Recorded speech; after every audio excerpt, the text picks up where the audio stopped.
रात के 2 बज रहे थे और विराट मेघालय और असम बॉर्डर के बीच पड़ने वाली किश्नोई नदी पार कर रहा था। दूर दूर तक अंधेरा छाया हुआ था। एक गहरे सन्नाटे ने किश्नोई नदी को घेर के रखा हुआ था और उसी नदी के ऊपर काले बादल मंडरा रहे थे, जिन्हें देखकर ऐसा लग रहा था कि किसी भी पल वो बरसने वाले हैं। नदी में घुटनों तक का पानी था, जो धीमी रफ्तार के साथ बहे जा रहा था। विराट के एक हाथ में मोबाइल का टॉर्च था तो दूसरे हाथ में साइकिल का हैंडल। विराट पैदल पैदल मोबाइल के टॉर्च की रोशनी के सहारे नदी पार कर ही रहा था कि तभी उसका मोबाइल फोन बजने लग जाता है। विराट ने फोन उठाते हुए कहा, हाँ वंदना, बोलो। मोबाइल के अंदर से एक औरत की आवाज सुनाई देती है। कहाँ तक पहुँचे आप जी? किश्नोई नदी तक पहुँच गया हूँ वंदना, बस ये किश्नोई नदी पार करी और फिर मैं सीधे तुम्हारे पास। वंदना की घबराते हुए आवाज सुनाई देती है। क्या कहा? किश्नोई नदी पार कर रहे हो आप? और नहीं तो क्या, अब तुम्हें तो पता ही। मैं तुम्हें तन और मन से अपना पति मान चुकी हूँ दक्ष, तुम मुझे भगाकर क्यों नहीं ले चलते? क्या तुम मुझे कायर समझती हो राजकुमारी? मेरा वचन है कि अब तुम्हें तो पता ही है कि बंगला मुड़ा गांव से रोंगकामुचा गांव जाने का तो एकमात्र यही रास्ता है ना, और वो भी नदी पार करके जाना पड़ता है। आपको इतनी रात में वापस नहीं आना चाहिए था, ग्रेवयार्ड कोठी में ही रुक जाना चाहिए था। आपको पता है ना, नदी के पास वो घूमती है। विराट हैरानी के साथ पूछता है, वो घूमती है मतलब? आपको सब पता है, पर फिर भी आप जानबूझकर ऐसा बोल रहे हैं ना। माँ जी ने बताया था ना कि नदी पार करते वक्त उसका नाम नहीं लेना चाहिए, वरना वो सच में आ जाती है। वंदना, तुम भी ना कहाँ माँ की बातों में आ गई। लगता है माँ ने तुम्हें भी यक्षिणी की कहानी। विराट अपनी बात पूरी करता उससे पहले ही वंदना घबराते हुए कहती है, चुप हो जाओ जी। हे काली माँ, मेरे पति की रक्षा करना और अनजाने में इनसे जो अनर्थ हुआ है उसके लिए माफ कर देना। अब ये कभी उसका नाम नहीं लेंगे। विराट हंसते हुए कहता है, क्या वंदना, तुम भी ना, ये यक्षिणी वक्षिणी ना कुछ नहीं होता, समझी? ये सब बस मनगढ़ंत बातें हैं जो गांव वालों ने बनाई हैं और कुछ नहीं। आप नहीं मानते तो मत मानिए, पर मैं तो मानती हूँ ना। आप ना जल्दी से आ जाइए बस। हाँ वंदना, आ रहा हूँ, बस ये नदी तो पार कर लूं पहले। अच्छा, मैं रखती हूँ। अरे ऐसे कैसे? तुम्हें नहीं लगता तुम कुछ भूल रही हो? मैं भूल रही हूँ? क्या भूल रही हूँ? यक्षिणी के बारे में याद रख सकती हो, लेकिन ये याद नहीं रख सकती कि आज हमारी शादी की सालगिरह है। गलती हो गई जी, माफ कीजिएगा। आपकी फिक्र में तो मैं भूल ही गई थी। विराट मुंह बनाते हुए कहता है, अब भूल गई थी ना तो उसकी सजा तो मिलेगी तुम्हें। सजा के लिए तैयार रहना। वंदना प्यार से पूछती है, अच्छा, तो क्या सजा देंगे आप? तुम्हारी सजा ये है कि तुम्हें आज रात भर जागना पड़ेगा। वंदना शर्मा जाती है और शर्माते हुए कहती है, आप भी ना कैसी कैसी बातें करते हैं आप? अरे अपनी पत्नी से ऐसी बातें नहीं करूंगा तो किससे करूंगा? ठीक है, आ जाइए, मैं इंतजार कर रही हूँ आपका। जल्दी आना। वंदना फोन कट कर देती है और विराट वापस से नदी पार करने लग जाता है। अभी विराट ने 1-2 कदम आगे बढ़ाए ही थे कि तभी उसको पायल बजने की आवाज सुनाई देती है। विराट को लगता है कि उसके पीछे से कोई लड़की भागते हुए निकली हो। पायल की आवाज सुनकर विराट जहां पर था वहीं पर रुक जाता है और पीछे मुड़कर देखने लग जाता है।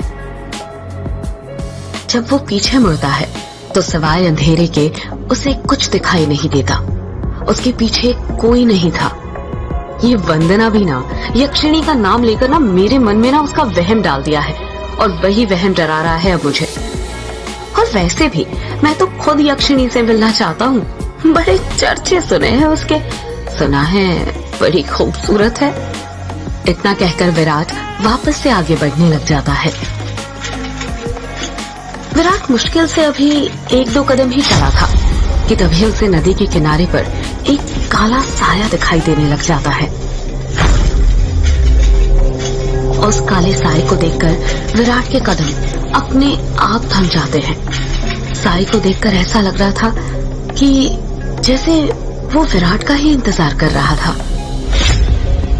काले साए के पास से पायल के बजने की आवाज और चमेली के फूल की खुशबू आ रही थी।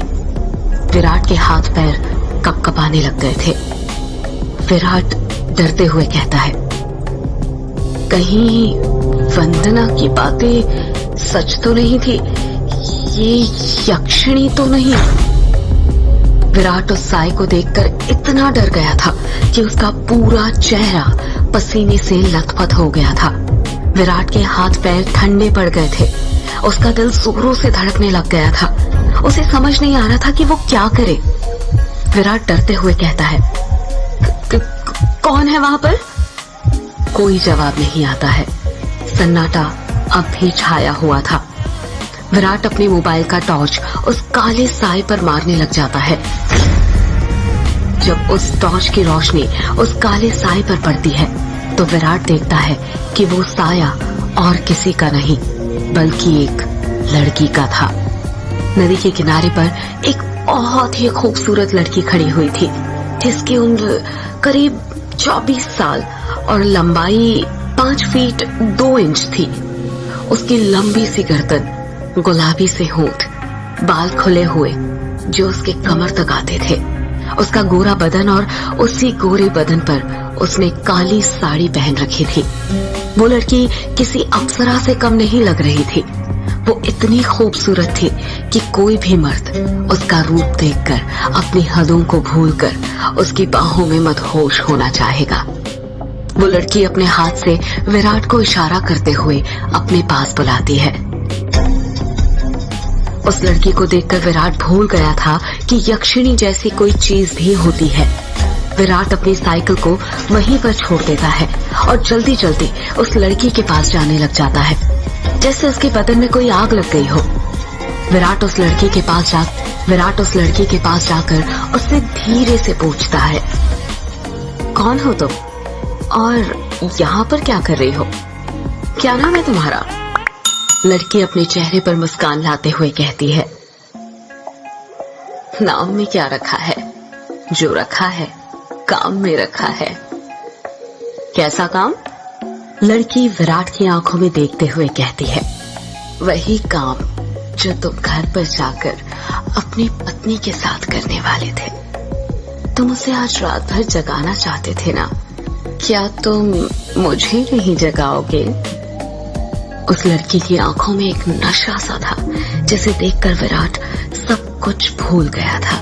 ऐसा लग रहा था जैसे वो उसके वश में आ गया हो।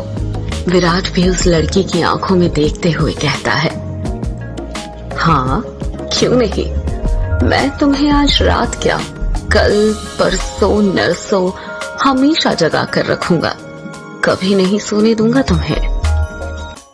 इतना कहते ही विराट उस लड़की को अपने सीने से सटा लेता है और अगले ही पल दोनों नदी के रेत पर निर्वस्त्र पड़े हुए थे। दोनों के जिस्मों की गर्मी से रेत उनके शरीर पर चिपक गई थी। उस लड़की के बदन में से चमेली के फूलों की खुशबू आ रही थी। लड़की नीचे थी और विराट उसके ऊपर। विराट के माथे की पसीने की बूंदें ये साफ जाहिर कर रही थी कि वो थक चुका था और उसके बदन की सारी ताकत खत्म होने वाली थी। पर उस लड़की का चेहरा देखकर ऐसा लग रहा था जैसे अभी तो कुछ हुआ ही नहीं था।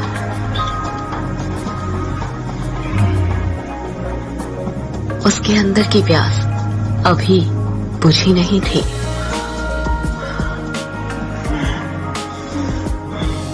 विराट अपनी चरमोत्कर्ष अवस्था में पहुंचने वाला था और कुछ ही पल में वो उस लड़की के बदन पर ध्वस्त होने वाला था। तभी उसकी नजर उस लड़की के वक्ष पर पड़ती है और वो देखता है कि उस लड़की के वक्ष पर धीरे धीरे झुर्रियां आने लग गई थी। उसके हाथ पैरों की नसें बाहर निकलने लग गई थी। उसके बाल काले से सफेद होने लग गए थे। देखते ही देखते वो लड़की अचानक से बूढ़ी औरत में तब्दील हो जाती है। ये सब देखकर विराट की आंखें फटी की फटी रह गई थी। उसका गर्म बदन अचानक से ठंडा पड़ गया था। विराट कांपते हुए कहता है, कौन हो तुम? वो लड़की धीरे से कहती है, मैं यक्षिणी, तेरी मां। ये सुनकर विराट के रोंगटे खड़े हो जाते हैं और वो झट से उससे दूर हटने लगता है। पर उसी वक्त यक्षिणी उसे अपने दोनों हाथों से पकड़ लेती है और कहती है, अभी कहाँ जा रहे हो प्रियतम? मेरी प्यास अभी बुझी नहीं है। तुम तो मुझे कल, परसों, नरसों हमेशा तक जगाना चाहते थे ना? क्या हुआ? थक गए या डर गए मेरा असली रूप देखकर? विराट उसका खौफनाक चेहरा देखकर इतना डर गया था कि कुछ भी नहीं बोल पा रहा था। उसको यक्षिणी की आंखों में खुद की मौत नजर आ रही थी।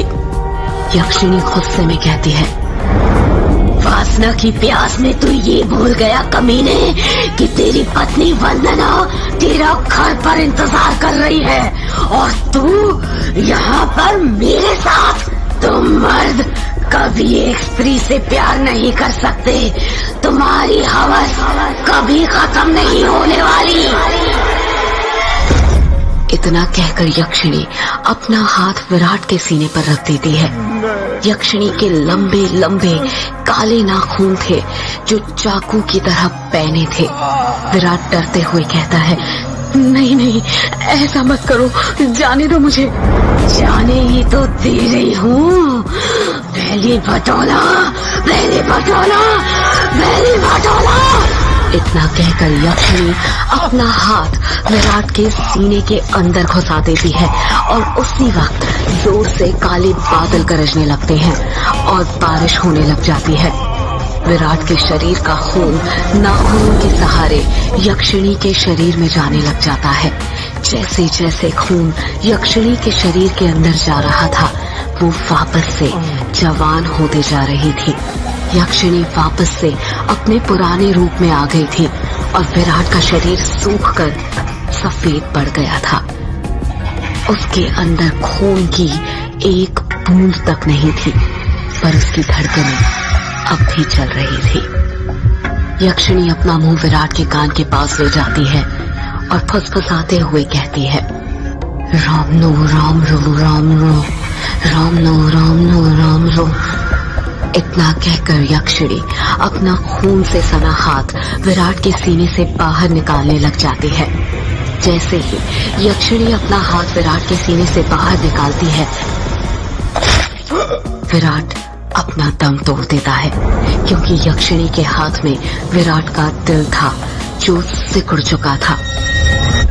अगले ही पहल यक्षिणी विराट का दिल लेकर गायब हो जाती है, ठीक उस तरह जिस तरह बारिश की बूंदें होती है।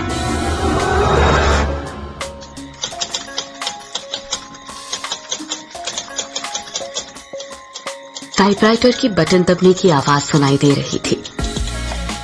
एक आदमी जो कि कोट पैंट पहना हुआ था, एक बंद कमरे में सफेद टाइपराइटर के ऊपर कहानी टाइप कर रहा था। उस आदमी ने बड़ा सा कोट चश्मा पहना हुआ था। कमरे के अंदर चारों तरफ बुक शेल्फ रखी हुई थी, जिनमें करीब 1000 से भी ज्यादा किताबें जमी हुई थी।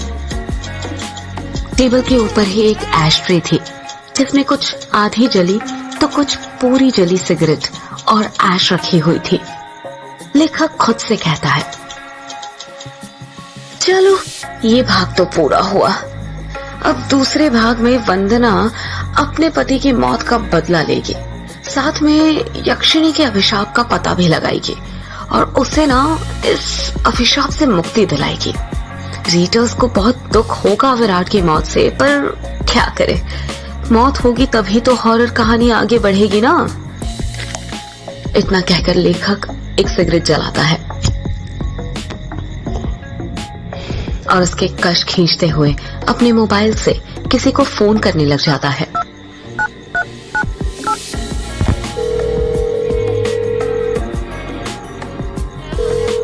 फोन के अंदर से उबासी लेते हुए आवाज सुनाई देती है। हेलो, कौन? हेलो जगदीश, वो मैं बोल रहा था कि कहानी तैयार हो गई है। अच्छा सर, आप हैं? क्या कहा आपने? कहानी तैयार हो गई? ये तो बहुत अच्छी बात है सर, पर बुरा मत मानिएगा सर। ये बात आप मुझे सुबह भी तो बता सकते थे। इतनी रात में कॉल करने की क्या जरूरत थी? लेखक सिगरेट का कश खींचते हुए कहता है। क्या कहा?